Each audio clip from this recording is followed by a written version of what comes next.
The Bostonian is Matt Perrault. This is our city. The book is Dave Sharapan. Pay him. Pay that man his money. Together, they are the Bostonian versus the book. You covered! You covered! 12 covered! Follow the show on Twitter at Boston versus the book. How do you like them apples? Bringing you the best insight on sports betting news, Matt and Dave's daily picks, and an entertaining and unfiltered dive into the sports betting industry. Here's Dave Sharapan and Matt Perrault. And here we go.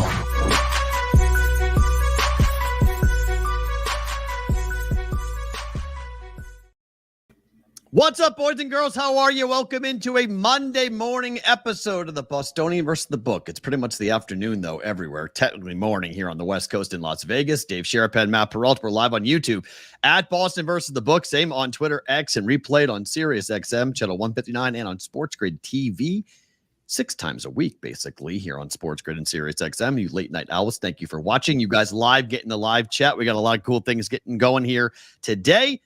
Dave, how are you?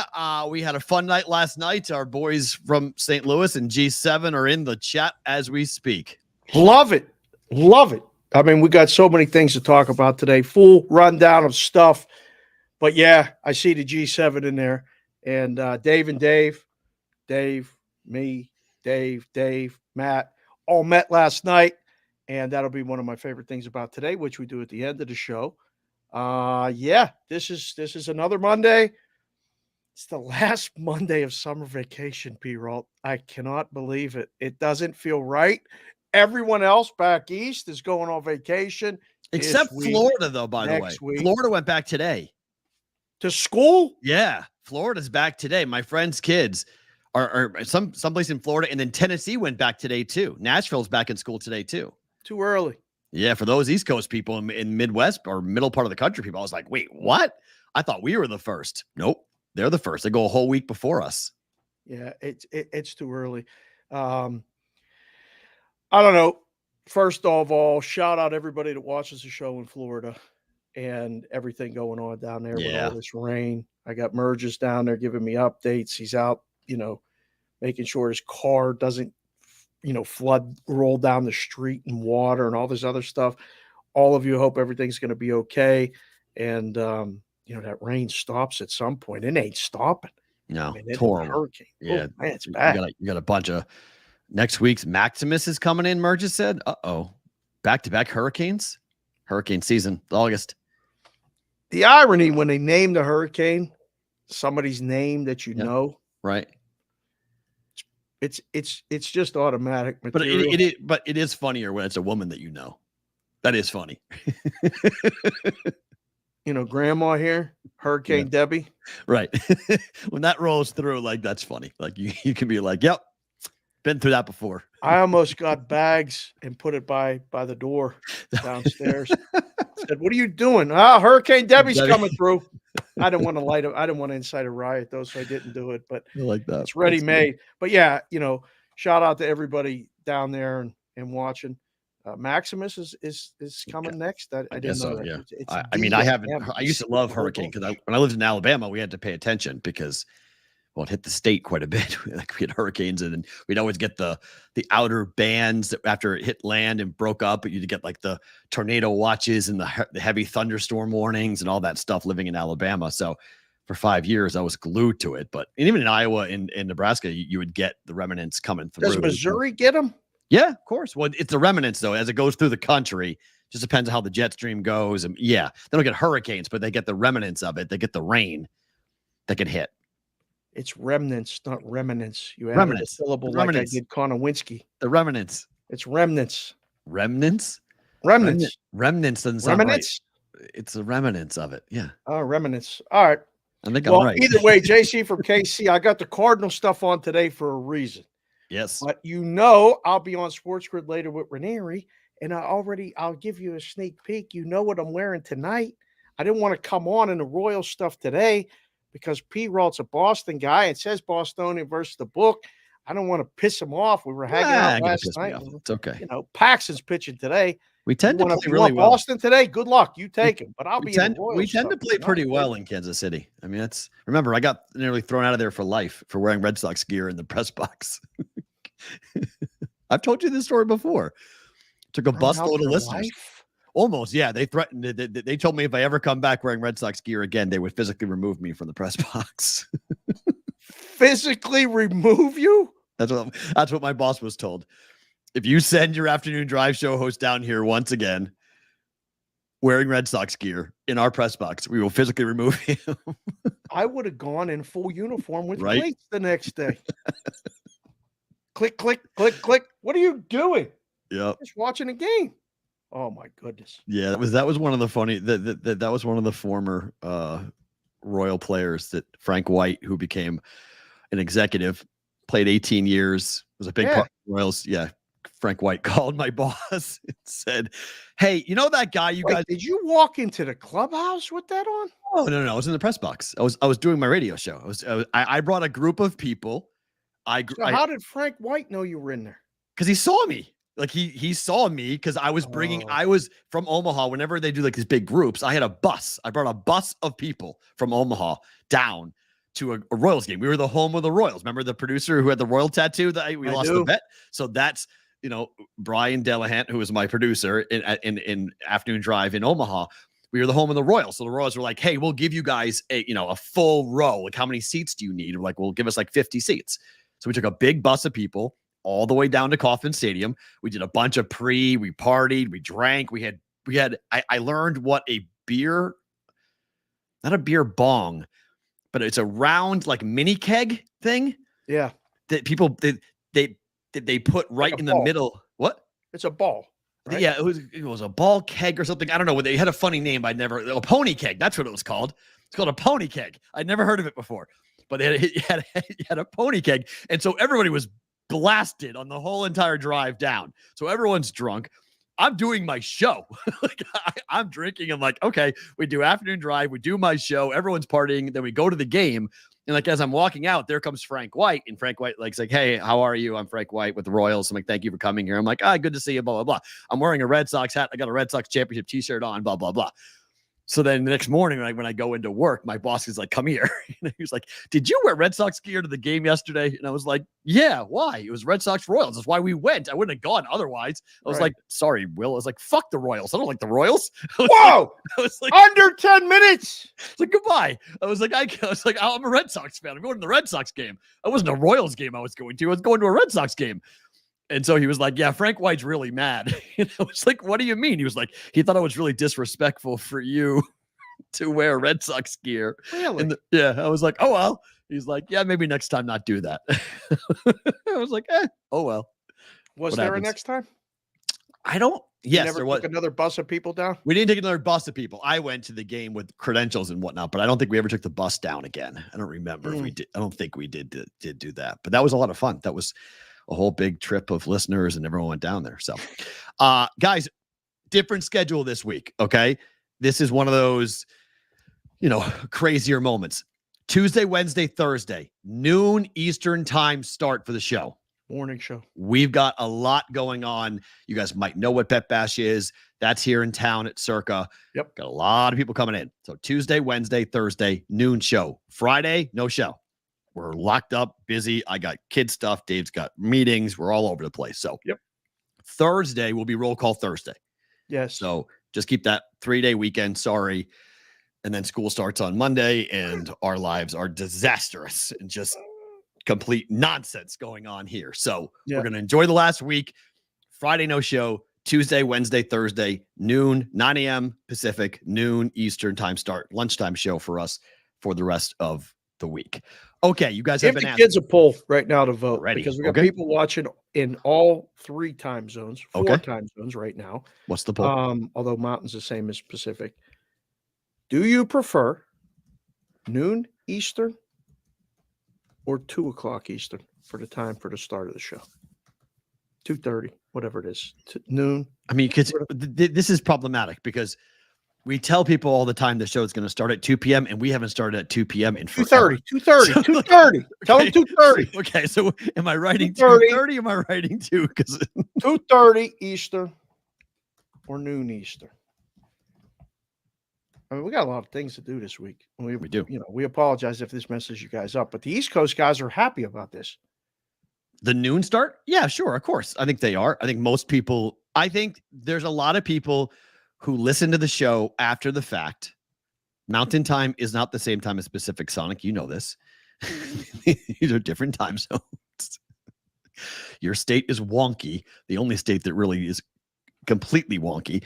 But I think a lot of people who listen to the show want us to do it earlier because then it's guaranteed to be there when they drive home. So, because like if we start the show at 2:30 Eastern, sometimes we go to 4:30. The audio won't post till 5 or 5:30. Gotcha. Okay. So they're already at home, and that's their drive home. So they then listen in the morning on the way to work.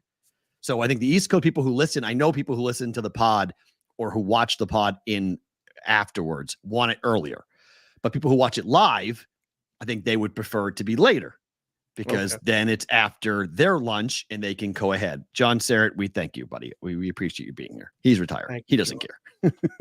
That's great. So that's, I think, what people, West Coast is the best coast. I would agree, Santana, on that from a sports watching perspective. I would agree. But yeah, see, Christian I think a lot of people feel that way. If you're watching the show live, you want it later. If you're listening to the show on replay or watching the show in some form or fashion after the fact, you want the show to be earlier just to guarantee that it's there.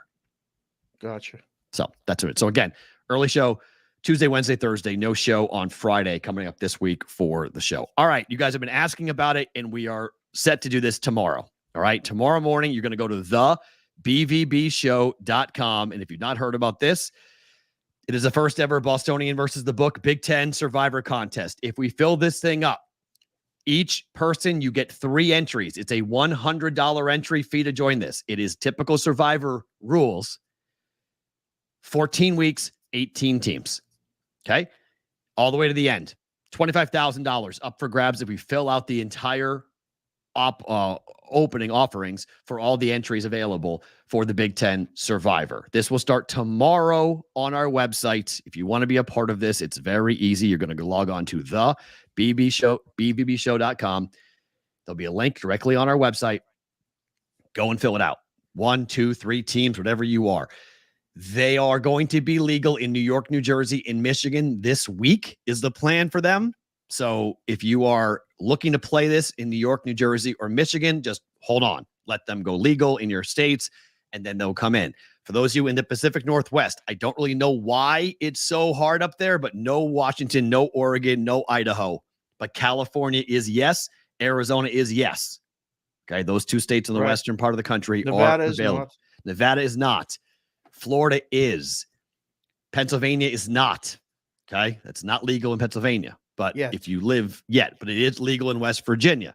It's legal all around Pennsylvania. So if you're in the Ohio, yes. If you're in the dead middle of the state, it's tough. But for most Big Ten schools, Michigan, Wisconsin, Illinois, Ohio, Indiana, you're all legal. You're all into this. Okay.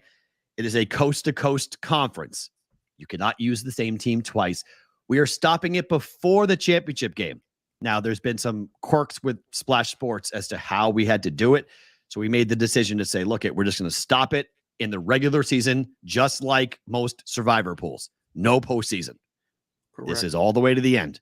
So if you're going to look at this, this is not involving the non-conference games. This involves just the conference games. But to give you an idea, you go pick up one of these, and you can see the full Big Ten conference football schedule. And you can map out who you want to take.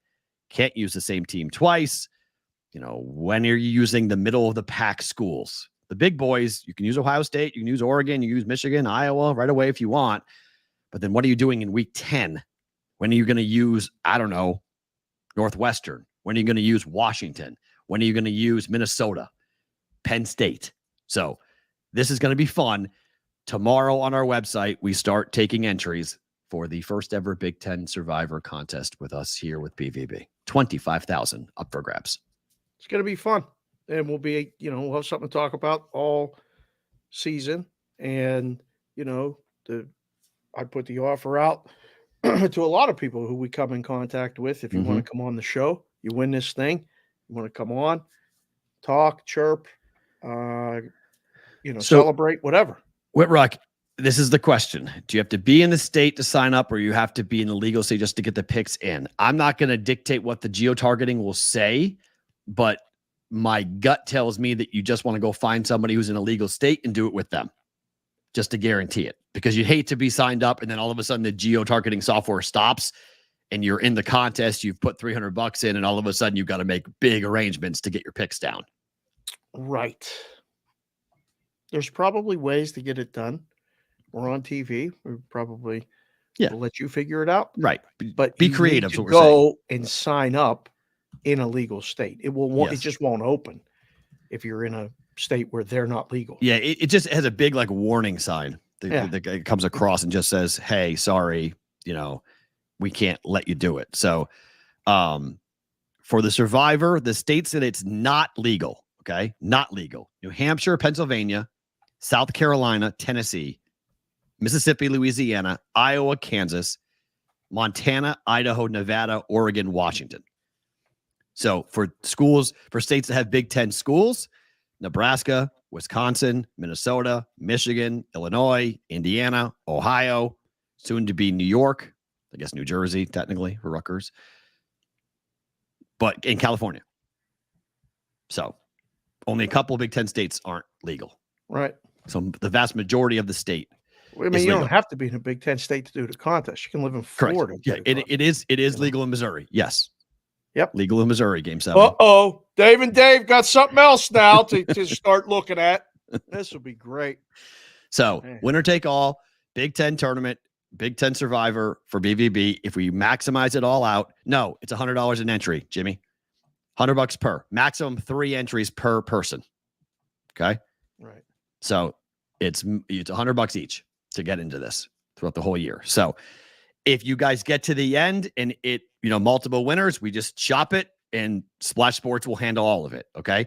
We're not the ones running it. Okay. Splash Sports is. So if you have any problems, like if your app acts weird or something happens that's a little bit off, you got to deal with them. Splash Sports is the one that will handle all that stuff. I mean, you can email us. We can try to help you, but they can help you.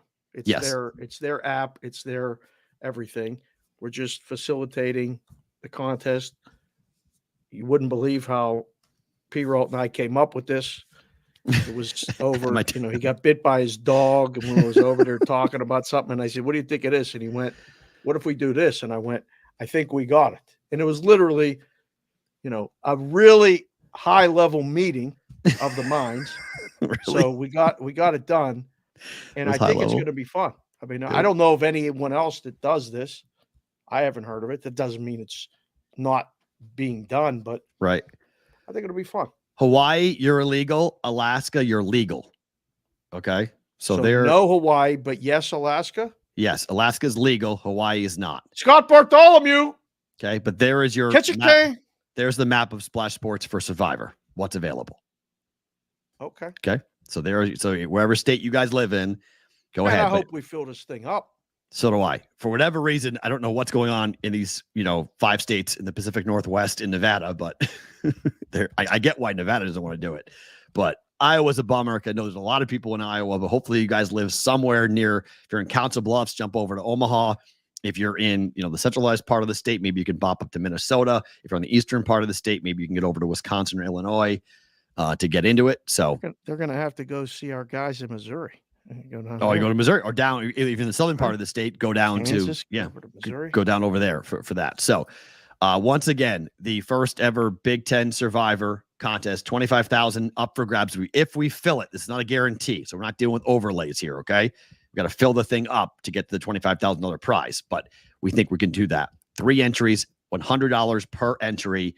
And we'll start taking signups tomorrow on our website, thebbbshow.com, to get in. So we'll remind you tomorrow, obviously, but for those of you who may not be able to join us tomorrow because of the early start time, just go there in the morning and we'll have a link up. I'll also put it on all of our socials as well in the morning.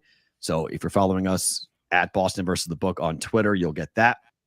All that stuff happening tomorrow. So should be a ton of fun. I can't wait to see what you guys are going to be doing with us on this, because I think it's gonna be fun. All right, let's check in on Friday's show about the DK surcharges, because this was the talk of the weekend. It's been the talk of everything. And then this morning, our friends at Rush Street came out and said, yeah, we're not doing that. No plans to implement a customer surcharge, reaffirming its dedication to providing accepted value to its players. This is what's wild about the industry, Dave, because within an hour of Rush Street coming out and saying that, gamblers went and pulled all the numbers from Rush Street, from Bet Rivers, and showed that they've been using a minus 112 or minus 113 line in most of their markets, which is what DraftKings should have done. So I'm going to ask you again, why is DraftKings doing this? There's a move behind the move. The prices are the prices, but now they can literally just collect it and lower their tax burden. So this is strictly just about taxes. Well, I think it's a warning shot back. Quit raising the taxes. Otherwise, we're going to show everybody what you're doing, and we're going to take it right from the customers and pass it on. So I don't know. Do you think he believes that they got the best app and that everybody will, just you got to sell it, I guess. Keep it. But we've seen 3 sports betting properties today all come out and say no. Coming this week is FanDuel. Do you think FanDuel will follow suit? I think it's next week, actually. I think it's Tuesday next week is their earnings call. The 13th. You're right. Thank you. Yes, Tuesday 13th. Thank you. Sorry. Next week. I don't know. Anything will surprise me. Somebody asked me yesterday, and I said, I can't believe that they did it like a Friday news dump or whatever that was, and an announcement. The quotes, we had Benson on. If you guys missed it, go watch what Benson said. We talked about it on Friday. He brought up those couple quotes. It was just, I don't really get surprised by much anymore in the space and in the industry, but I was surprised. I was like, man, did he really say that out loud?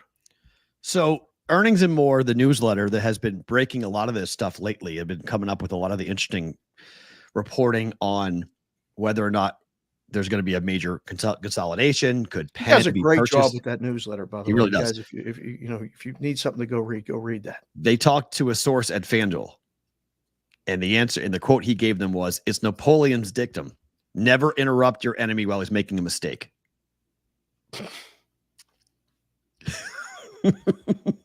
That's 100%. Some people feel that way. Just let them jump off the bridge by themselves. It's waiting for the leader of the cult to drink the Kool-Aid, and everybody else goes, you can have it. Right. That's I ain't thirsty. I'm good. I'm not drinking that. You can drink it. It's all on you. For me.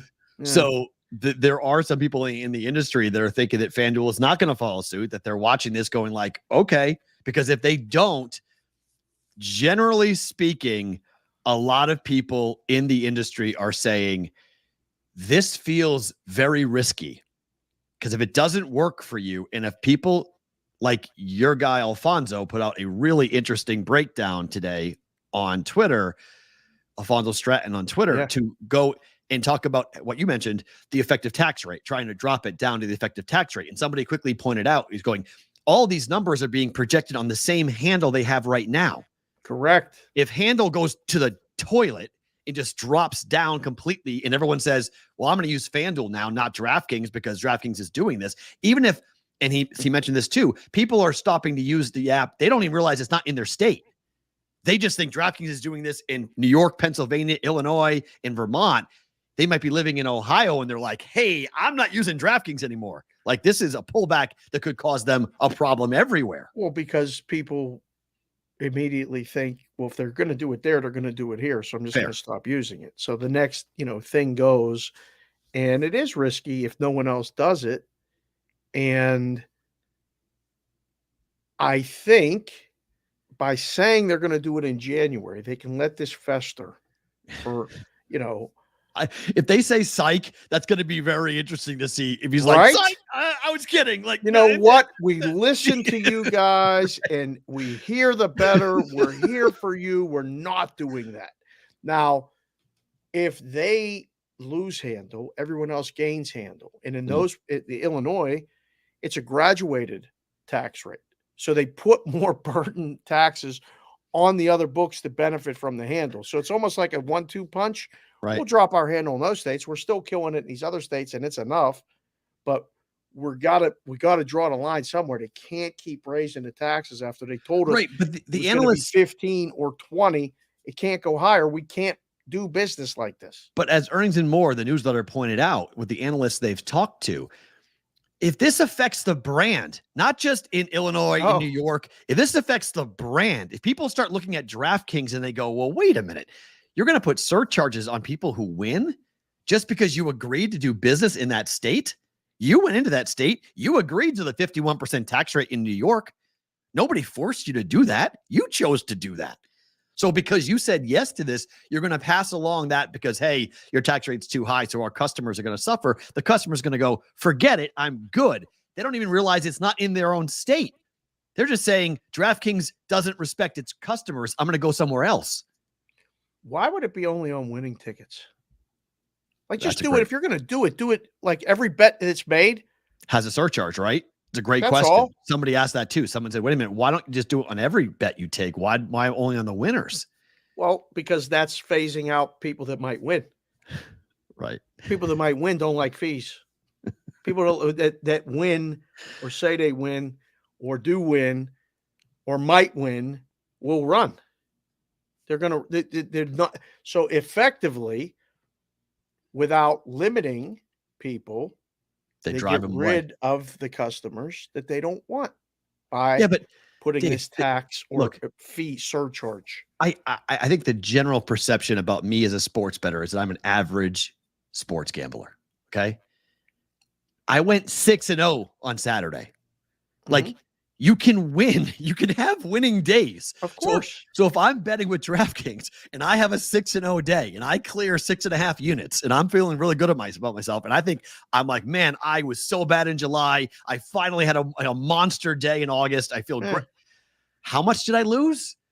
Oh, wait, I didn't take what I thought. I took back. I'm taking 3 to 5% less than what I thought. If you did 6 $10 bets, all at even money, you would normally collect $60. You'll collect 58.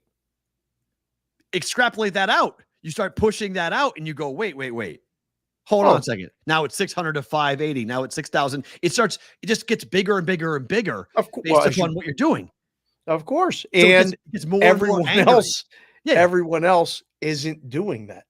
And you go, why did I bet with you? Right. Why did I bet with you? I'll go bet somewhere else. I'll go bet with just to keep that edge because I'm already dealing with $11 versus 10. I'm already putting $1 down. So if I win 60, but you take $2 extra out of it, now the math starts to catch up with me even worse. Now I'm not betting into even money bets. Now I'm betting into minus 120, minus 130 bets. Now the odds are all being. Now I start looking at price, right? If you're doing that to me, now if I am an ignorant person to price, now I'm gonna become price sensitive. It'll happen to me once. It's the same thing that happens with the dead heat rules. It'll happen to you once, and then you'll never in a million years, because it happened to me once, and you'll never in a million years bet at a book that has dead heat rules ever again. Because you're like, wait, what did you do? I'm supposed to win 100. You're giving me 40. What do you mean? How do you just change my bet after the fact? Well, it's just what we do. It's the guy tied. So it's 6 players. We break it up and that's what we give you. Huh? What? So this will happen once to people. And I think people will be like, see ya. Well, I think it will happen once and people will be seeing it. But I think a lot of people are already talking about it and they're serious. If no one else does it, they'll just move the money to another book. Anyone else. Now, they might find the user experience to be different, not what they're used to. They'll figure it out. They might not like the way their menus are set up. They'll figure it out. If people want to bet, they're going to find a way to bet. And if they have to call what Wetzel likes to call Louis the Lip, they'll call him. If they have to find a place down south, they will. Right. It's not hard to find somewhere to bet anymore. No. It used to be hard.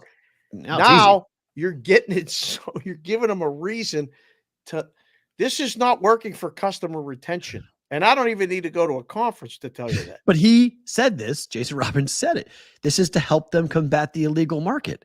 This is driving people to the illegal market. This isn't helping them combat it. They're driving customers. And yes, look, I'm old enough to remember when Pearl Jam went crazy up against convenient fees at Ticketmaster. Yep. Guess what we didn't do for like years? I didn't buy a ticket from Ticketmaster. for years. I still don't, if I don't have Pearl to. Jam railroaded them. They showed it all these different things. This is pre-internet, guys. This is pre-social media. This is word of mouth. Pearl Jam just would send emails out to people and be like, we're not going to go to any venue that uses Ticketmaster for their tickets because they charge you. And this is back in the day in like 93. Yeah. Ticketmaster now is dealing with congressional lawsuits because them and Live Nation and all the companies they conspired to basically create an anti-free market, to have a monopoly, so to speak, and to charge fee after fee after fee. And people were like, this is ridiculous. I'm getting ripped off. This is a very similar thing. I agree. It feels very, very similar to that. It's, other than lowering their tax burden and making their effective tax rate fixed at 20%, no matter what the state is demanding or requiring, I don't see any positives. I really don't. I looked at it. I spoke to Alfonso, and he tweeted that out, and it makes perfect sense from the operator standpoint. Like, yeah, well, they keep changing the rules, so we're going to change the rule, and we're going to pass it on to the customer. That's a good thing. I don't know. I think in a competitive marketplace, if they're the only ones, and if you're Flutter, when you have your earnings call, like, you just stay silent. Like, you just don't say anything about it. We have no comment on that. Moving on. Like, I just let DraftKings handle all of this, this storm that they're currently in, because like what we're going to be at this week with Bet Bash, I mean, these are players who have been limited. These are players who've been kicked out. These are guys who are going to have a very strong opinion about what DraftKings is going to try to do in the states that they live in.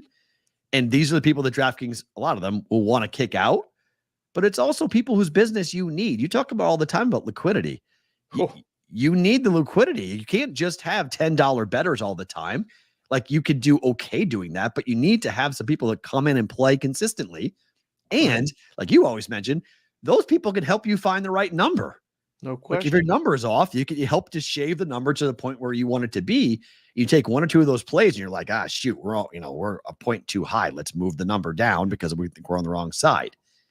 Like, it's weird to see the bookmakers who don't either understand that or don't care about that and are strictly just trying to be a one-way street, 5 to 10% hold business, and just say, deal with it. That's what they promised the shareholders. The shareholders get told a story, and then the book has to figure out a way to make that story nonfiction rather than fiction. Right. So once they do that, does it reek of desperation? I don't know if it's desperation as much as it's somebody told me this a long time ago, that DraftKings doesn't really want to be in the sports betting business for much longer. Like, DraftKings wants to be in everything else. They like the DFS model because it's easy. They take their rake. There's no house. It's easy to do it. People buy in, they pay into it, and they pay out whatever the numbers are. They're taking their rake and they're good. To be the house has been an experiment that's caused them to go, we'd rather be an iCasino. Like, we'd rather have the iCasino. Well, they tried them NFTs and all that other didn't stuff. work. That just closed. Yes. So I think they're putting the markets resources. are all crashing just across the world, and all that other stuff's going on. Like, the stocks are all tanking today. Yep. All the gaming stocks. I mean, I don't know what's going on, but to say this now, right before football season, when everything, the momentum is, I mean, like, you're splashed on every place where there's a game. You're splashed on every joint that has gaming content. I mean, they could have put the DraftKings thing right there above my shoulder. I mean, sure. But like, they're on a lot of things. You tell people a month before football season, in 4 months, guys, this is coming at you with a surcharge, just so you know. After the busiest time of the year, before the biggest betting day of the year. I don't know. I would have loved to have heard the decision to say, let's do this now. Tell them before the earnings call. We'll tell them then. And what, like, slip it in, hope nobody notices, hope nobody pays attention. I'm not sure they thought it'll get picked up the way that's been picked up. Maybe they wanted to get picked up. Maybe they want to have those conversations It's a with lot of lawmakers. publicity. I mean, that They thing put about it in a any dead PR period. is good PR, but I mean, I don't think so. You roll this out in a dead period for anybody in the content space who's covering stuff, anybody with a microphone or a camera who wants to have these conversations about gambling and bettors. I mean, everyone has very strong opinions on this, and some people are trying to make a case for why DraftKings is doing it, the economics behind it. But if I'm an investor in DraftKings and I'm just looking at future perception of the brand, like, you can't deny this has done damage to the brand of DraftKings in the last 72 to 4 or 5 days. Now it can be recovered, and if they pull it back, it's all nothing and don't worry about it. But it sure feels like this was an unforced error. Like, they didn't need to do this. Right. Yeah. I mean, why do it now? Like, why do it where they did it? So what happened this weekend? The White Sox have now lost 20 consecutive games. The major league record is 23. The White Sox are 27-87, Dave. 27. There's 60 games under 500. It's fascinating. This is the wildest thing.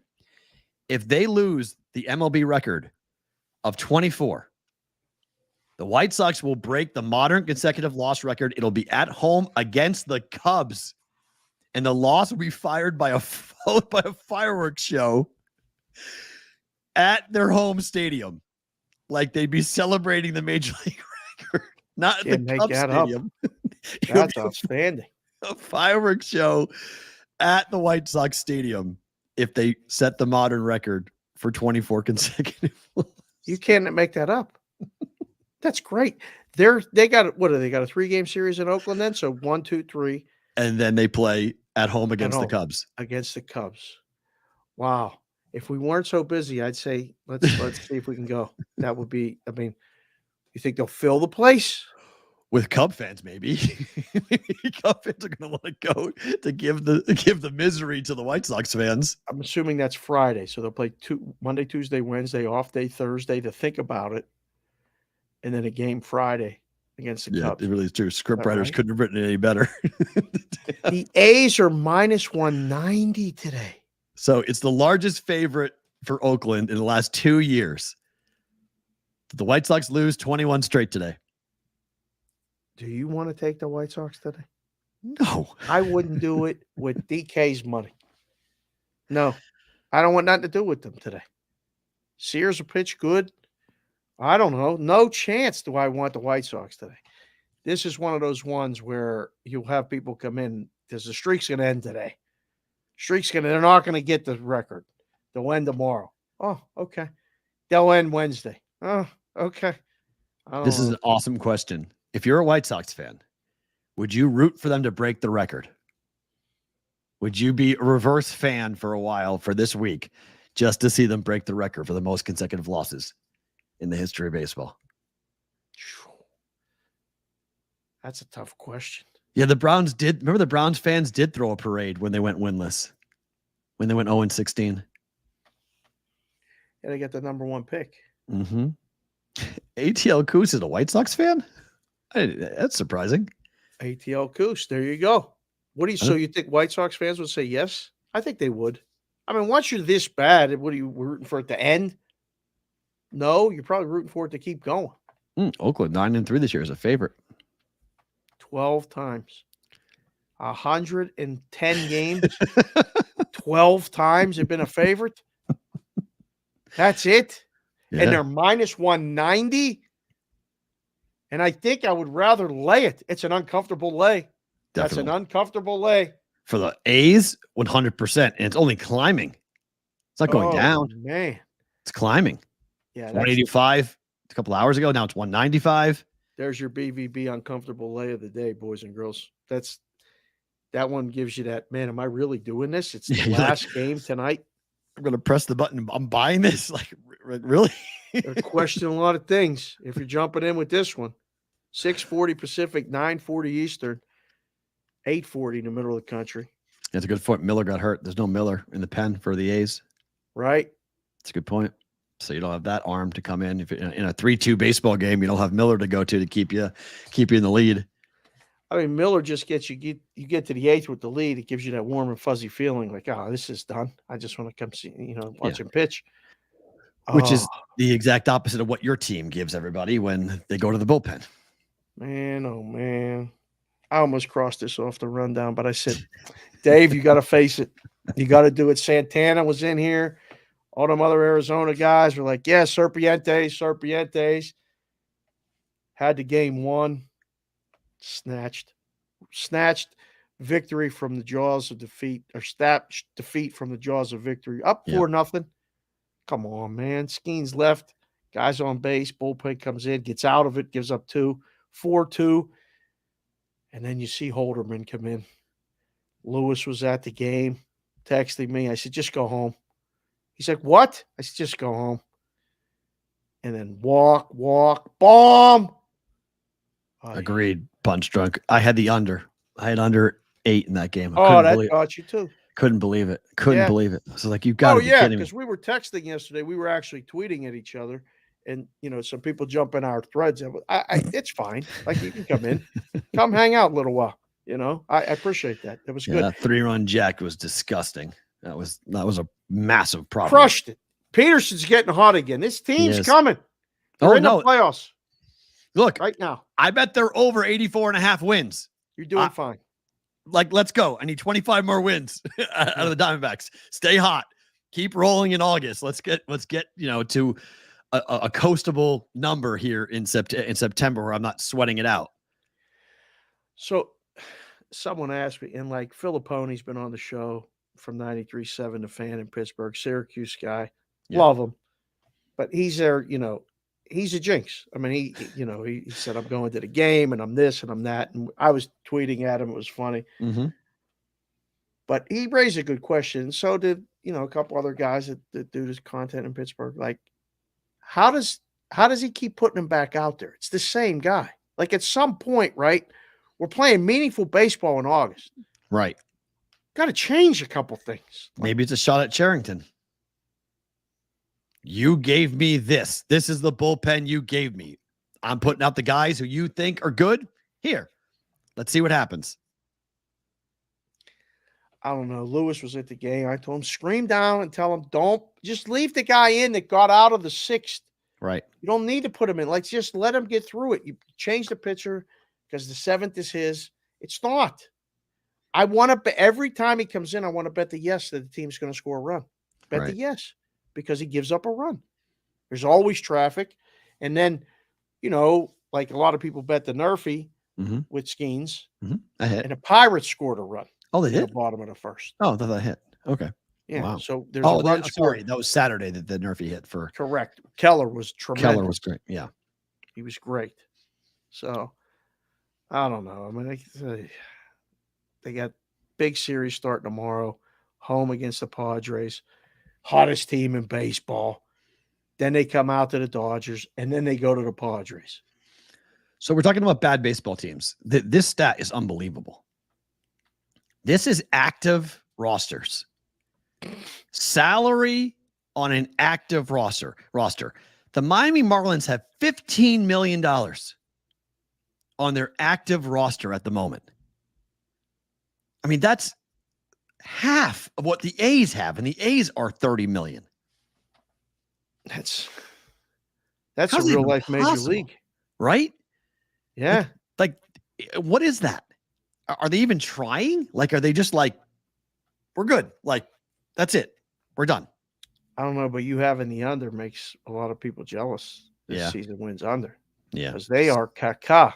42-70. They're 24.5 games back of the Phillies in the NL East. 24.5. Only the Rockies. They're going to finish with the worst record in baseball? No, because the White Sox will have it. Worst record in the National League? Potentially. It's a race between them and the Rockies. So there's 3 awful teams. White Sox, Marlins, Rockies. Which fan base should be the most angry at the way their team is performing? If you're angry with the Marlins, then you're just not paying attention. Okay. The team's not really trying and has been a mess. Other than a few short pockets of time, you can't be surprised there or angry. I don't know. If I'm a Marlins fan, I'm mad. They were good. They were good 3 years ago. They were competitive. They had all their arms. That was 2 years ago, right? When they won all them one-run games, they were close. That was last year. The one-run games were last year. 2 years ago, they were legitimately on a playoff team, and they had obviously all those injuries that came through with the pitching staff. But I mean, they've got 3 really high caliber pitchers who are on the DL. I don't think I'm mad at the team as much as I'm just angry because I have guys on my roster that could be really competitive and look at the wild card race right now. Like if we had those 3 arms, we could be right there. We could be in competitive. We could be in competition potentially for a wild card berth. Well, I mean, they made the decision with the injuries that they were just till they come back this year. They're just, it's just, we're done. And we'll write it off. We'll trade our assets. They haven't tried since, that Brandon Raccoons, you're right. They haven't tried since day one. So I think the White Sox have to be. They traded away Sale, Cease, Lopez, and Quintana in the last decade. Don't even look at the Pirates. It's the same situation. It's the same thing when they trade away guys and they go on and win a Cy Young somewhere else. You're like, oh, really? Did that happen again and again? I think the White Sox. That's who I would vote for in this. Guys, put it in the chat if you're watching the show. Yeah. Which fan base should be the angriest? CWS. I think CWS wins hands down because the White Sox was it what? We've been doing a show almost 3 years, right? Mm-hmm. With December will be 3 years. Yep. Tony La Russa and the White Sox, they remember that? He fell asleep. Yeah, but they were really good before that. Remember he fell asleep though in the dugout? Oh. Yeah. That was awesome. That was no good. Fell asleep in the dugout. Fell asleep in the dugout. Come on, dude. Come on, Skip. Training at one time. Come on, Skip. Hey, Tony, you gonna change your pitcher or no? What the hell? Gotta wake up. Yeah, a lot of people really don't like Jerry Reinsdorf. That's true. There's a lot of angry fans. Bulls, White Sox. I get it, but it's hard. I mean, it's such an interesting thing because like Red Sox fans hate John Henry right now, but most people don't know that. Like Bulls fans and White Sox fans hate Jerry Reinsdorf, but it's such like a local story. It doesn't really get national, like where people really are talking about the owner. Yes, Eric, I understand. You hate the Angels because of what the Angels have done to you. I understand that point. Yes. It's been tough to be an Angels fan.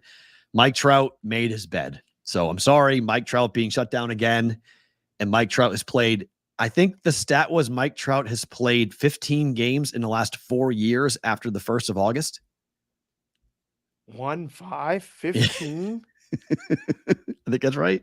In the last 4 years, something like that. Damn. Yeah, he just hasn't. I mean, I'm not I am kind of a math and numbers guy, but that ain't a lot. That's what? Paying this guy. Wow, that's tough. Woo. Yeah, Angel fans should be mad, but I mean, let's be serious. Like Angel fans, that it's hard to be an Angel fan.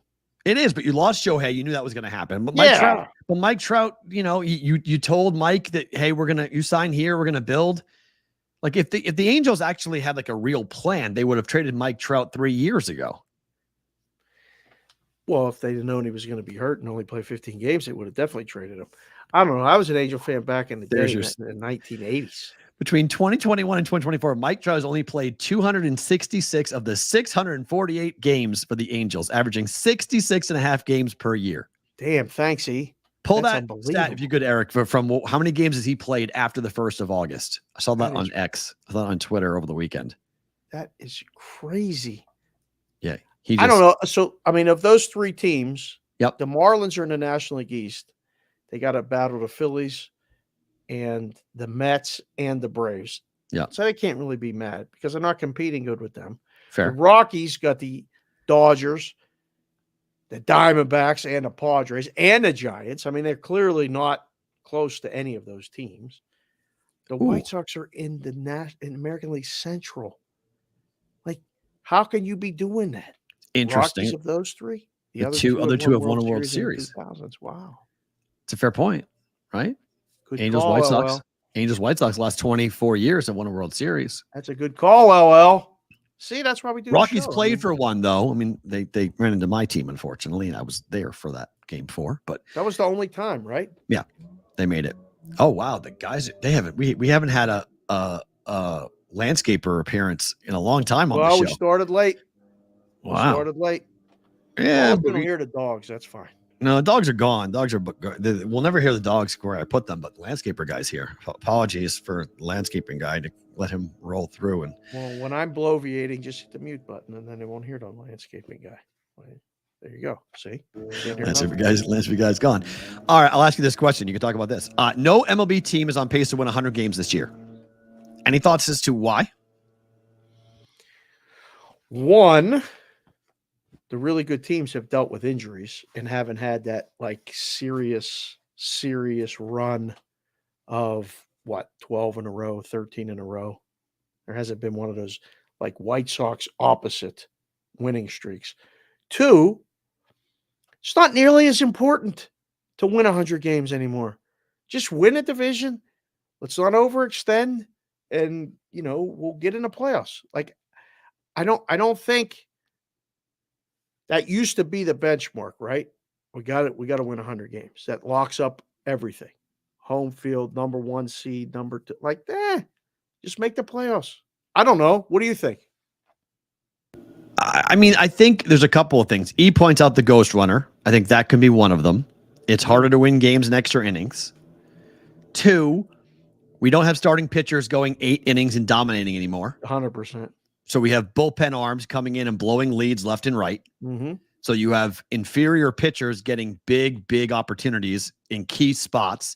It used to be, starting pitcher goes 7, you have a middle reliever come in the 8th, and then a dominant closer in the 9th. So if you didn't get to the team in the 8th, you lost because you had 2 dominant pitchers, and that middle was that weak spot. But now the weak spot starts in the 6th inning. And by the 8th, you're on the 3rd or the 4th bullpen arm, and everything can just go completely to crap fast. So I blame the bullpens, to be quite honest, because good teams, the Phillies have had really rough bullpen stretches. The Yankees have had really tough bullpen stretches. The teams that were on pace to go ahead and win 100 games have really struggled in key moments, late in games, and in extra innings because of the arms that are out there. When you play like the Yankees do with one, I mean, Heel was good for a few months, but they have to win a lot of games 7-5. Well, when you rely on the offense way more than the defense, it's hard to win those games. There's times that everybody doesn't hit or the other pitcher is just that good. So I don't think that the disparity between, when you had 1-2 ace day and then backup ace day, you could win those 2 games more often than not and then split the other 2. And now all of a sudden you win 3 out of 4 or 3 out of 5, and you're playing 600 baseball, which means you're going to win close to 100 games, So what do you make of the reliance on the long ball so much that teams aren't built to win 2-1 baseball games anymore, and they've got to go ahead and hit home runs to score? So like the Yankees, when you go through a month-long stretch where you're not hitting home runs, you lose Mike Stanton, the lineup is 2 bats and that's it. You can't be productive. You can't score anymore because we're so concentrated on guys who hit the ball at the ballpark. Did you call Mike Stanton for a reason? I always call him Mike Stanton. That's his name. That's his name. I didn't pick it. He picked it. His name's Mike Stanton. That's his name. Giancarlo, does it work? He changed it back to his real name, but he wanted to be, he came up, he was Mike. And then he was like, I'm not Mike anymore. Now I'm Giancarlo. So I still call him Mike. He's Mike Stanton. I'm just making sure in case anybody listening on the replay or didn't miss that. I enjoy that when you do that because you drop it in there. It's so casual. I'm like, yeah, okay. Yeah, relying on a home run when you're not hitting home runs makes it tough to keep winning games. Pirates were in a situation last night or yesterday during the day where they needed to bunt a runner over and it couldn't get a bunt down. And it popped up and I was just like, I know it's hard and I know the guy pitching is getting paid too, but man, just could have got the bunt down. That would have been great. It's the fundamentals of baseball that have been lacking, right? We thought that we got rid of the shift, that we'd go into more appropriate or more accurate ways of playing the game. We've added the ghost runner, which is fake and false and awful. So we've got that part of it. We can't bunt, we can't steal, we can't hit and run, and we have fake offense. We've just lost the game that we grew up watching. And I can't just blame it on the home run ball. I can't just blame it on that. It's got more to do with the way the game is played than just the home run reliance. Oh, no question. I think the way the game is managed, Yeah. like, just because a guy gets 88 pitches through 6 innings, you got to take him out now. Like, whereas before you're looking like Blake Snell threw that no-hitter on Friday. It was the first time in his career he pitched in the ninth. I was shocked they let him go. So were a lot of people. I was like, okay, they're going to yank him, right? 8th inning, they're pulling him, right? Nope. Wow. Okay. 9th inning, we're pulling him, right? Because they kept on saying he's never pitched in the 9th inning in his career. Never pitched in the 9th inning in his career. And they let him go. He survived. It's okay. Like, it can happen. I don't know. I mean, we got the G7 guys here.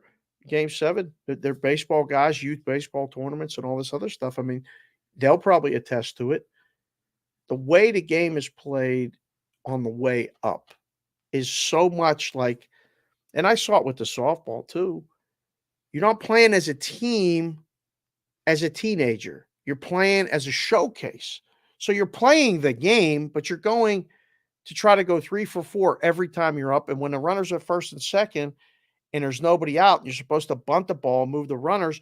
If you're not playing as a team to win a championship, right, you go up there and take a hack and try to hit a ball in a gap and get 2 RBIs and let some coach see you and all this other stuff. Yeah, I mean, maybe it's because the way that I played, that's how I played the game. Like, I wasn't a home run hitting guy. I was a top of the lineup speed bunt guy. Speed, steal a base, get on base. I was a single and a double guy. I wasn't an RBI guy. I wasn't a home run guy. I got on base.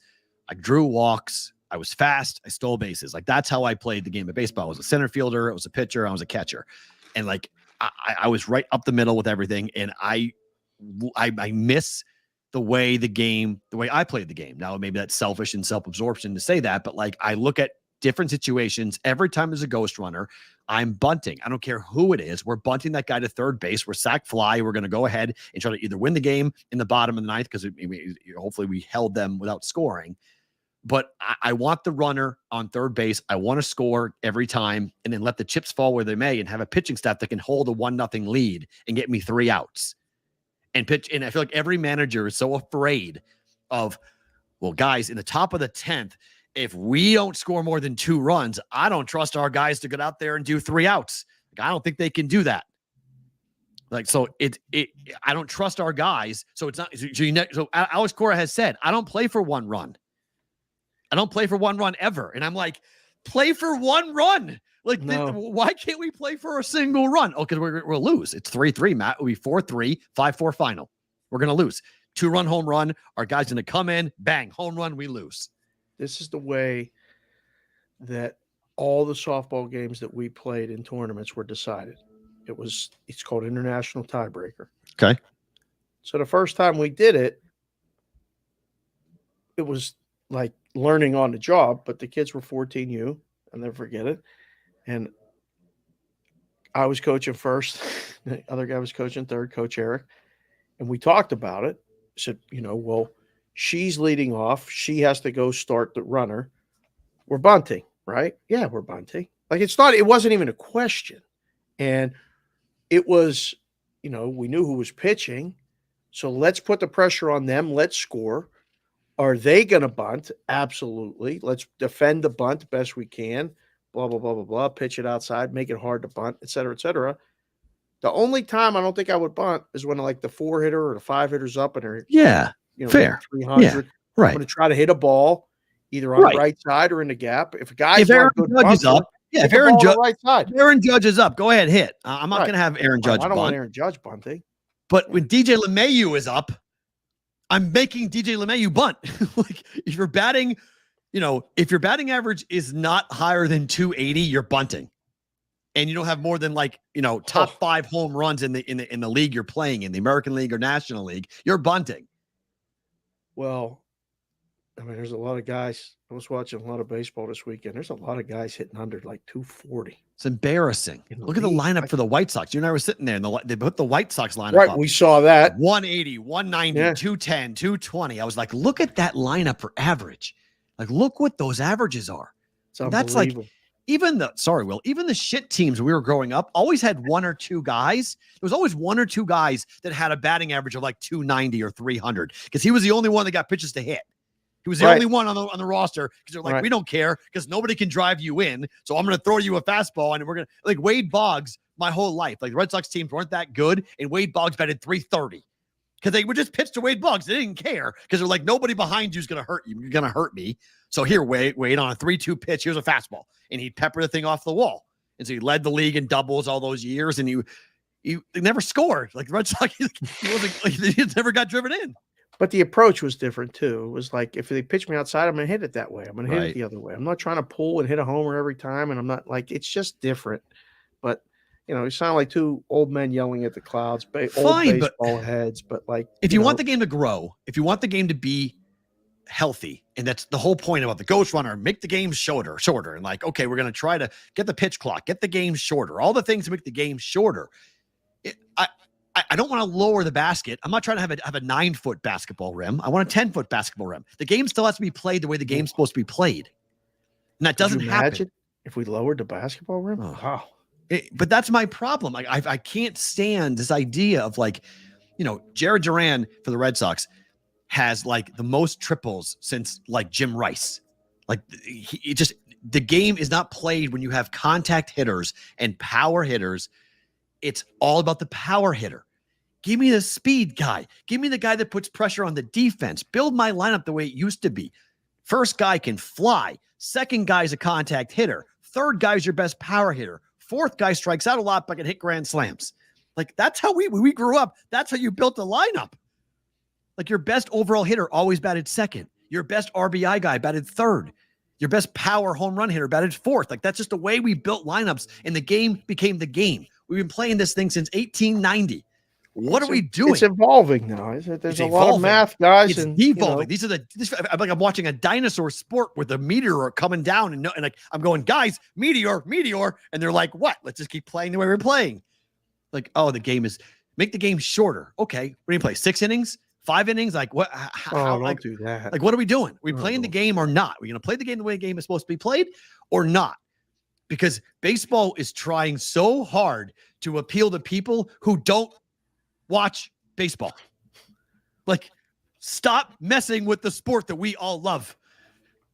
Well, it's probably for the TV deal. 100% is for the TV deal. It's for all all fit it in the smaller windows and make the game shorter. And I don't mind that. The attention span, nobody wants to watch it. Nobody, kids aren't playing it nearly as much. I don't know.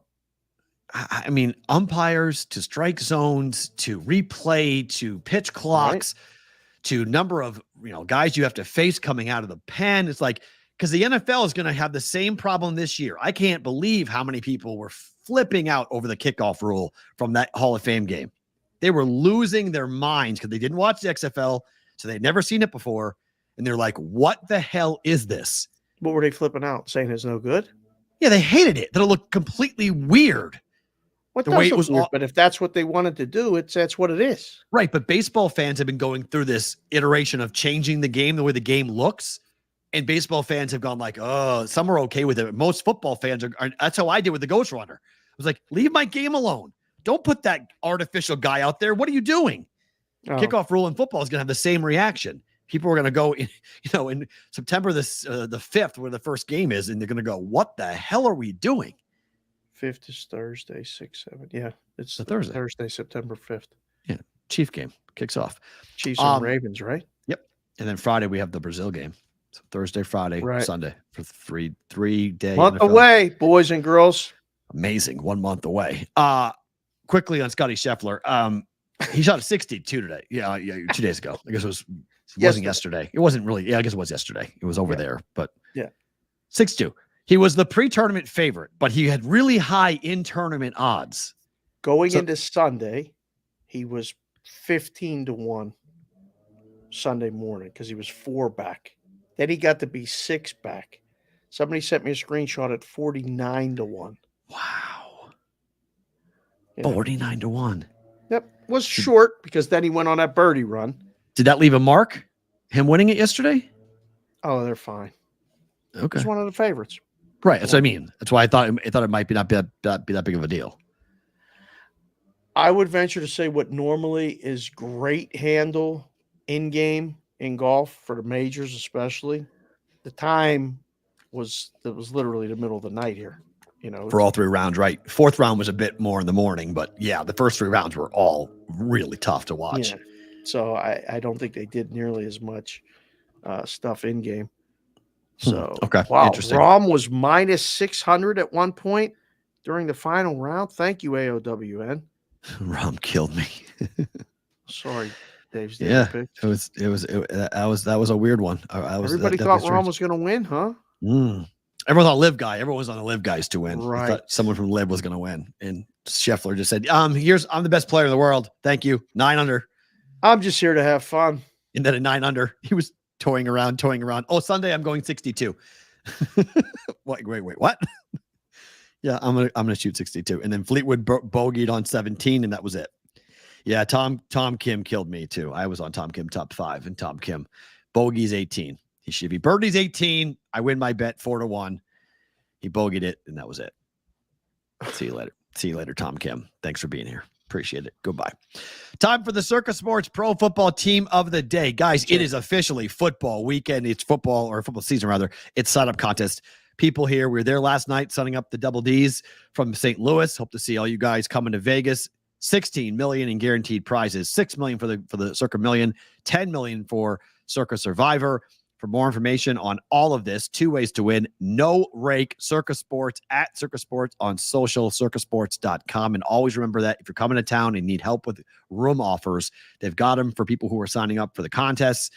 Minimum 1 entry, $25, 25% off for Circa, the D in the Golden Gate, all the way up to a 3-night comp stay at Circa if you get the full house, which is 15 entries, 5 in Millions, and 10 in Survivor. The Circa Sports Pro Football Team of the Day. The LA Chargers win total is set at 8.5, juice to the over, minus 144 in the over. Are you at all concerned about Justin Herbert's foot injury? Because to some, that plantar fasciitis is a worry because it may linger. Yeah, this is a whole. I mean, I didn't want to. Like, I saw that they were the team today, and I was like, how can we even discuss this with any sort of certainty? I think he's fine. Yeah, of course. I think he's fine. You get plantar fasciitis and you wear that boot for a couple weeks, and well, here, hold on. It just came up on my TV. What's it? Here's a quote from Jim Harbaugh. Yeah. Chargers head coach. It's just a matter of I'm not qualified to say anything more than they're working through something. I don't have a medical degree. I look at my office and there's a lot of stuff in it, but no medical degree in there. Thanks, He's the new Belichick. You're going to get nothing out of Harbaugh all year on the Chargers. They're going to hate him in LA. Did you see all the Sharon Moore and all the heat that Michigan has now? Yeah, it's whatever. My man got out of Dodge just at the right time. He's in LA, coaching his team. Yeah, JJ left. He goes to play with Herbert. Does exactly what you're supposed to do. You see those guys coming over the hill? Pack your bags and head on out. Reminds me of Pete Carroll getting out of USC 100%. and going to Seattle. Just in the nick of time. Crazy. Good luck, Michigan. You got guys, deleting text messages, trying to find that guy that was on the sideline, getting all the signs and all that other stuff. That's a whole nother story. I didn't mean to digress. Right. Chargers, that's the team today. Under? 1-3. 1-3, maybe 2-2. Home against Las Vegas, at Carolina. They win. Do they win that game? Raiders always play well. Yeah, they do. Against the Chargers. Absolutely. On the road. They always play well there. Then they got to go to Pittsburgh in September. Okay. Then they get Kansas City at home. They play Kansas City pretty tough too, but usually at Kansas City. But look where their bye week is. Week 5. Oh. After their bye, they play 2 games on the road that they should win, but not guaranteed. Then they come home for New Orleans and then back on the road to play the Browns. The key to the whole schedule is the 3 home games in November in a row. Titans, Bengals, Ravens. What's their record? How do they go 0-3, 1-2, or 3-0? 2-1 or 3-0 in that stretch? They're not winning all 3 of those games. Okay. Way. So what do they do? Because if they go 0-3, this is going under. Right. Because Like 2-2, One, split the road games 3-3, beat New Orleans, lose there. You're 4-4 heading to that 3-game stretch. Oh yeah, 5, 6. You could lose both those games 7, at Atlanta and at Kansas City, 8. lose them both. Oh, that's 8 or 9, isn't it? Tampa Bay, maybe you win that. You probably beat Denver at Right. home. You're going to New England in December.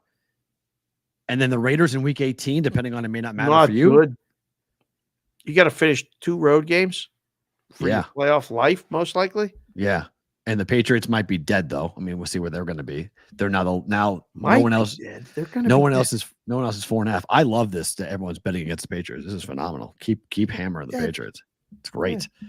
Believe all that nonsense, all the Matthew Judon nonsense, all the stuff out there. Okay, keep believing it. That's great. I think it's tremendous. Patriots will be favored in a game this year. They're not yet. They're not in any of them. Right. First time in history of their franchise. They've never, since they've been keeping track of that stat, they've never been dogs in every game all year. So we say under?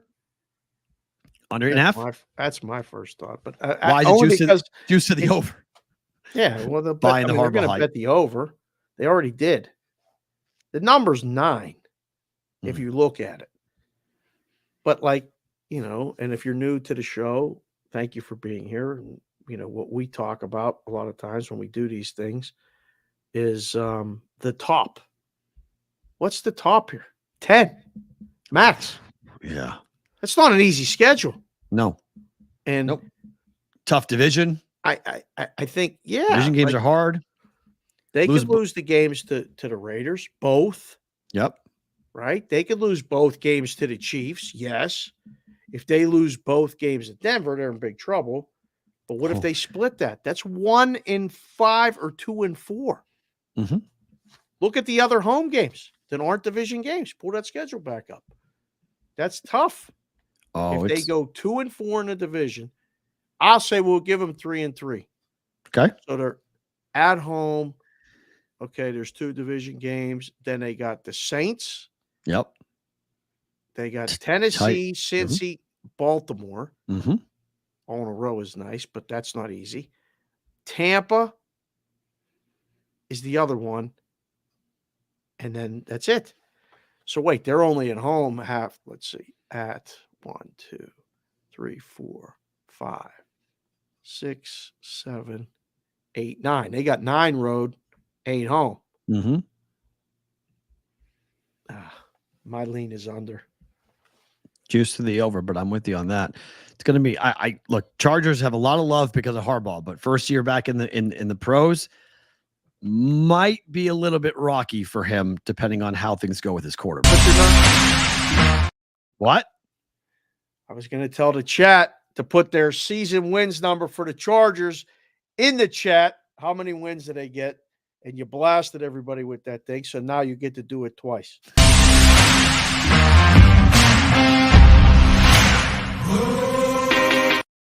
It is time for the Brigade Proxy Service Pro Football Story of the Day. Love that. If you guys have not texted us yet and you're coming to town, 702-570-8255. Look, guys, we'll come down late if you need it. If you guys get here, if you guys want to drive in, spur of the moment, you're living in LA and you're like, we're going to Vegas. It's Saturday night. Text us. Tell us you're coming. We'll meet you.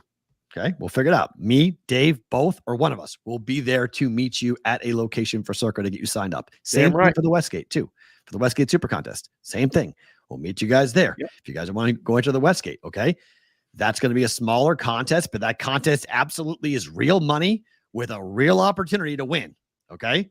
So everyone, look, we love our friends at Circa. It's tremendous, but if you're just talking about numbers, okay, number of people who will be in it, we're talking about somewhere in the neighborhood of 17 to 18,000 entries for Circa. That's hard, right? Maybe you want to go with a lower, smaller money. But if you turn $1,000 into $20,000, are you mad? Like, I'm not. Like, are you mad? I can tell you that right now. So, yeah, the payout. Yes, those big numbers and the big check. And I get all that. I'm enticed by it too. Win a quarter for Circa million and you can walk away with 200,000. I get all of that. but money's money. And the Westgate Super Contest is still there. And they have all those mini contests. Like, people don't really understand that, Dave, about the Westgate with those 6 weeks mini contests. The Westgate has, so there's 6 3-week contests. So you just got to get hot for 3 weeks. There's 3 6-week contests. There's 2 9-week contests, first half, second half. And then there's overall. Yeah. So you know how these things go if you've done contests. You get hot 3 weeks, you go 13-2 or 14-1, you're probably in the money. And that locks up profit, that locks up next year's entry and a return trip. It doesn't have to. You can just have the money sent to you, but we love when people come back. Oh, yeah. Come and get the check. Cash. Yeah. So if you're coming in, 702-570-8255, let us know. It is a busy month, so definitely make your appointment with us, and we will get you all signed up for either the Circuit Contest or the Westgate Contest. The Brigade Proxy Server Pro Football Story of the Day. Azuruke, first name I'm not going to be able to say, but this is a kid that got caught up in the gambling scandal with Iowa State. Lost an entire year of his NFL career.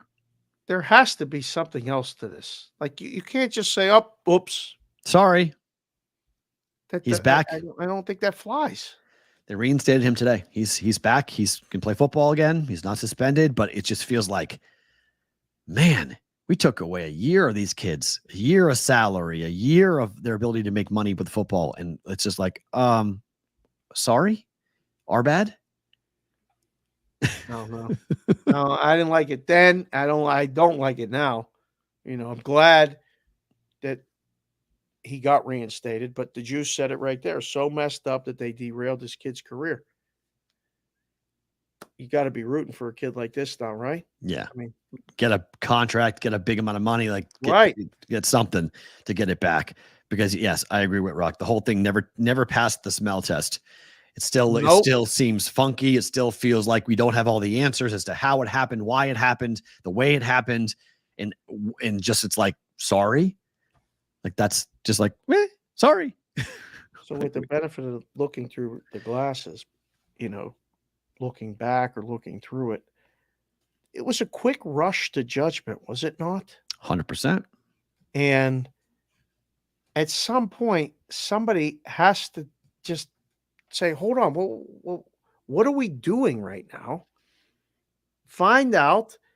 And this is why we have lawyers. You're right, Blue Spader. But man, like, it's, as parents, I'm concerned about this, because if I get a call that, a kid that I coached or my own kids or something did this, we're going to get to the bottom of it before you tell me that, well, they can't play no more.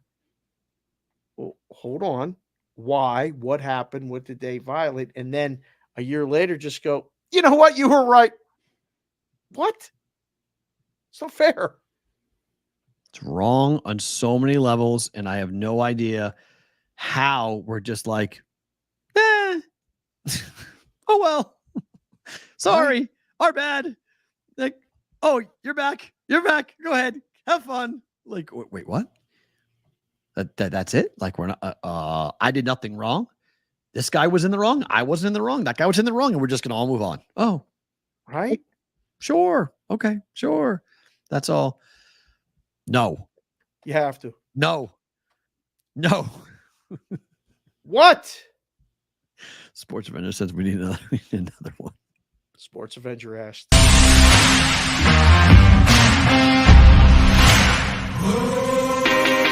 I really wonder. I haven't heard it on the replay yet on Sports Grid. Does it on Sirius XM? Does it play louder on those channels?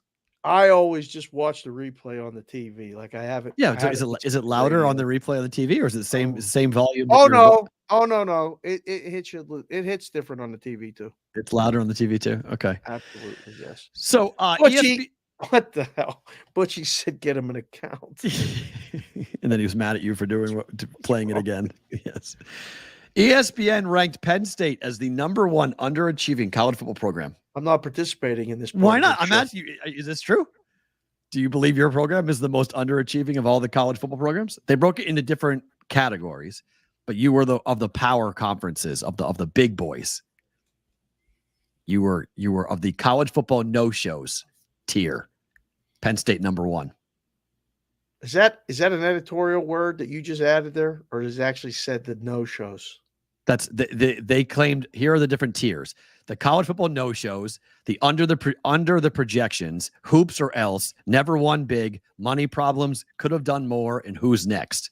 Those are the tiers. So of the college football playoff no-shows, teams that have never made the college football playoffs, your team is the number 1 pick for the most underachieving of the big boys. Son of a. I mean, it's not wrong. Like that's what am I going to say right now? Like they get so close and then they play Ohio State, bam. They play Michigan, bam. So the Nittany Lions have lost 3 straight to Michigan, 7 straight to Ohio State. Oh. They have a massive stadium, high-profile program in a football-crazy state, top blue blood program in the Northeast region with direct access to New Jersey and New York City markets and pipeline for talent. Did ChatGPT write that? No, I don't know. It's just like ChatGPT. I'm reading. Why and where they're underachieving. Arguably, no program should benefit more from the college football playoff expansion from 4 to 12 than Penn State. Nittany Lions have finished in the top 12 of the final college football playoff standing 6 times since 2016 when they won their last Big Ten title. But James Franklin's most successful tenure, 88-39, has been hurt by his struggles against Michigan and a 3-17 record against other top 10 AP programs. 3-17. We know this. The Penn State people all know this. This is not you're not surprising anybody with this. I feel like you're enjoying. Jimmy Fools is Iowa. Jimmy, not Penn State. Jimmy, Iowa. The expectations for Penn State are always higher than Iowa. Always.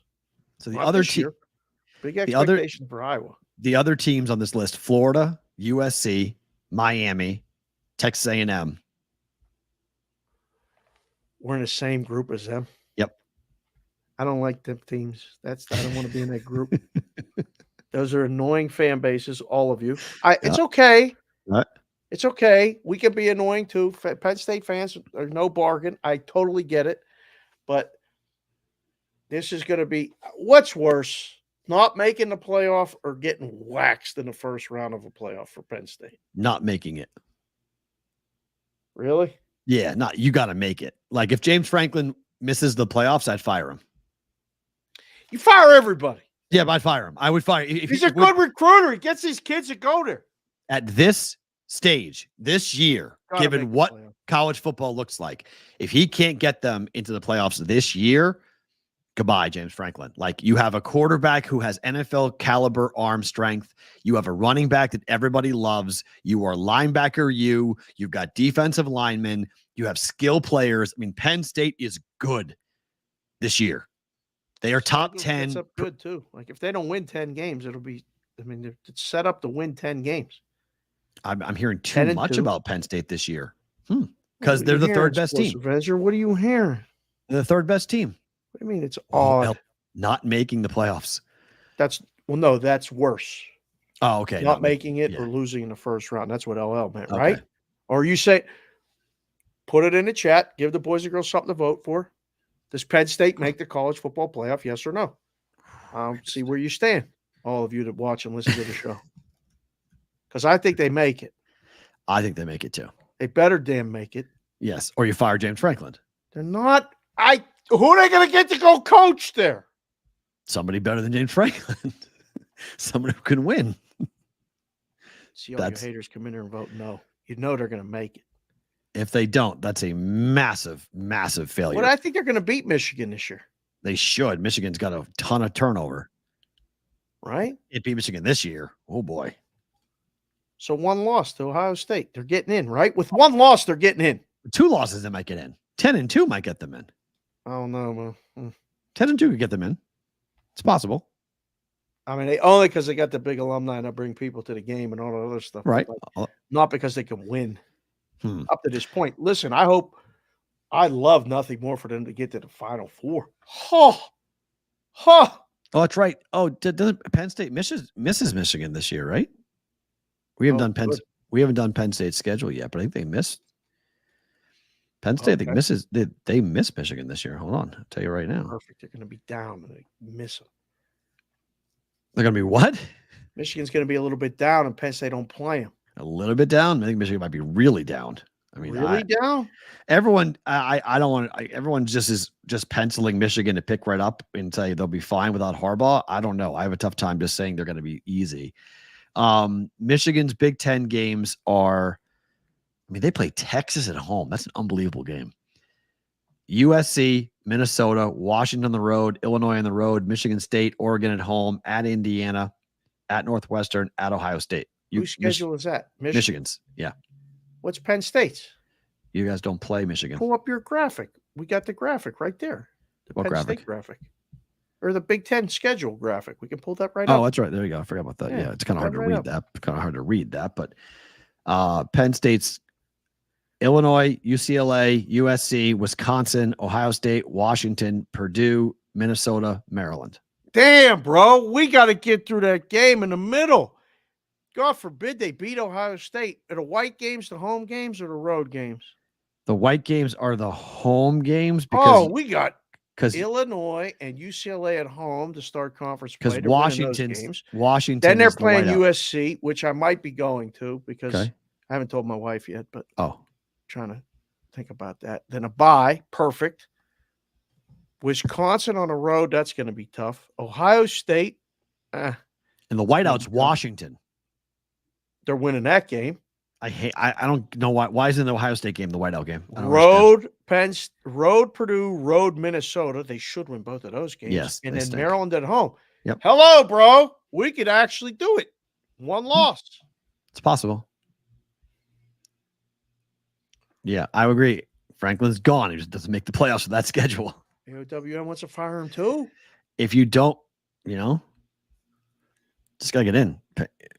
Chef Benny's a Penn State guy. We know where you are, Chef. My we know man, Chef how B. Good to we see know- you, bro. We we know are.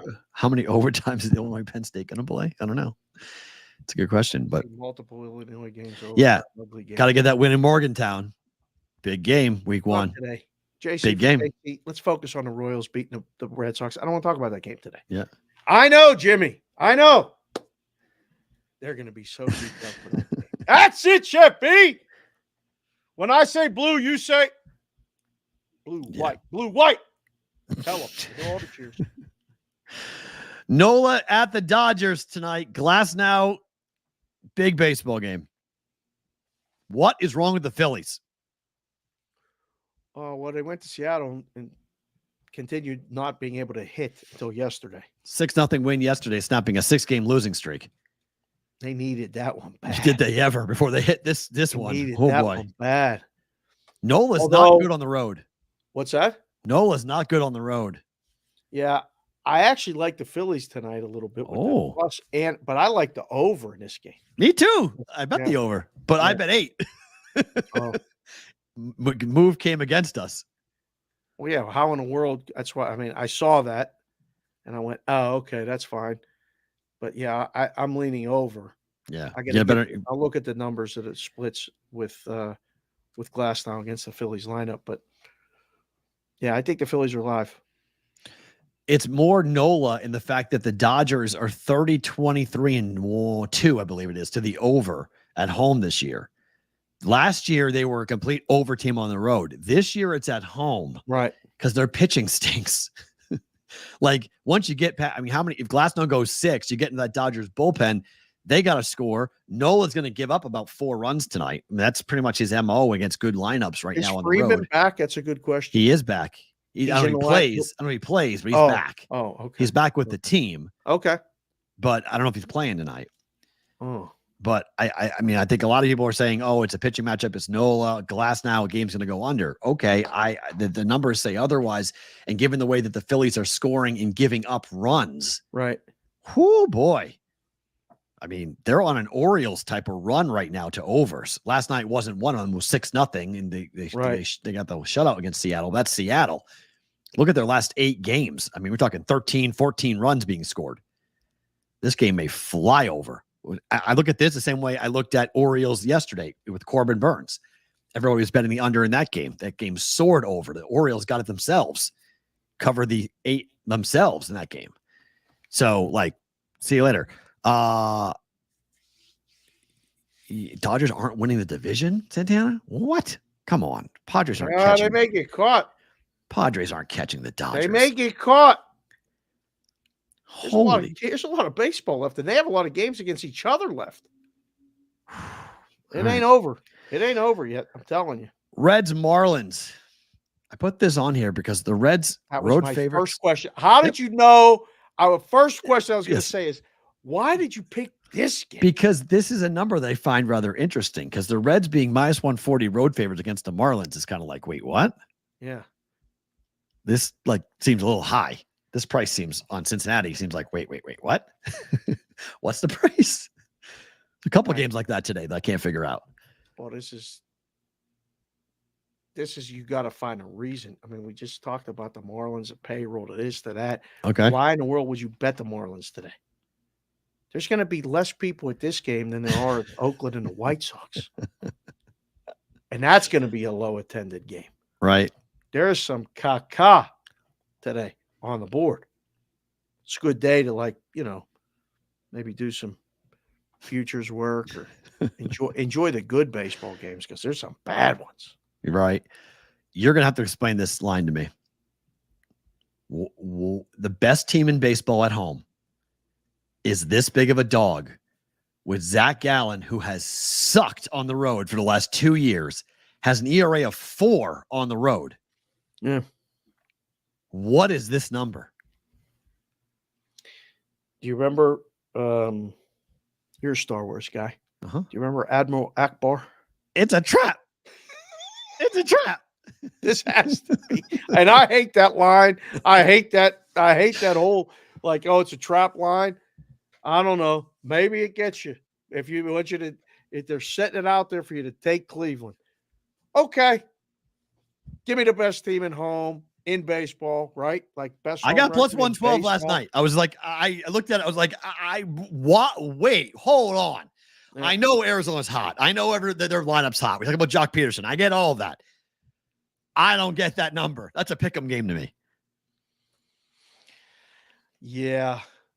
So I watched it. I love watching the away team broadcast. Yeah, it's fun when I'm watching a team. So I watched, plus I had it on the Arizona broadcast. And they were talking about, how hot everybody is in the lineup, and everybody, Torey Lovello's got them playing, blah, blah, blah, blah, blah. The bullpen is great. I mean, they got roles for certain guys, and they are really good. But they were talking about the 2-hour bus ride after the game. They're getting on a bus in Pittsburgh and busing up to Cleveland. It's only a 2-hour bus ride. Just if the bus driver drives fast, it's just under 2 hours. Like you'd make it if it was us going. Okay. And they were they were like, it's like getting back in touch with riding the buses back in the minors and all this other stuff. Like, are the broadcasters on the bus too? Yeah. Oh, wow. That's rare. Okay. Everybody. Wow. So they were talking about it, and I was thinking, okay, day after you see Skeens, you take a bus ride, get to Cleveland, hang out, and then go play Cleveland, and you're a favorite dog. No, you're a favorite. You're a big favorite. Yeah, Guardians are dogs at home. I don't know. I'd have it minus 120 the other way, but just an out of work odds maker at this point. I still got it. I like Cleveland. I do too. One more. Astros Rangers pick. Astros aren't favored just against Haney. Right. Astros aren't favored here with Haney on the mound for the Rangers. Don't know why. Astros lost 2 or 3 over the weekend to the Rays. Did not score Saturday or Sunday. So maybe that's something. Maybe there's something there against lefties, but first blush, Astros. Yeah. Astros. All right. Yeah. I mean, fade Haney, take the better pitcher, arguably the hotter lineup. We'll do a quick one.